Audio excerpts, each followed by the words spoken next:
Kaixo artistak, gogoratzen kenketak bururakoekin egin genituenean, zelan egin genituen kenketak gogoratzen?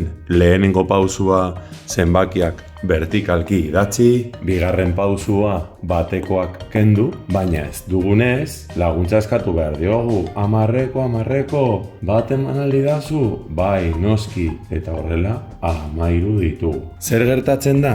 13 kentzortzi egitean, nik esan nizuela, 13 kentzortzi horrela. 13, 12, 11, 10, 9, 8, 7, 6, 5.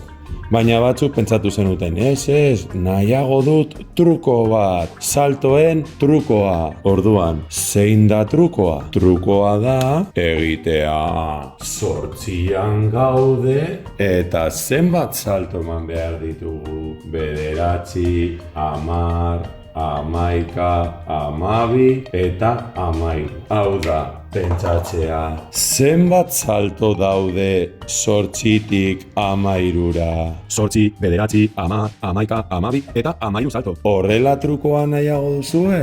5 salto daudela jakitea? Eta gero 6ken 2?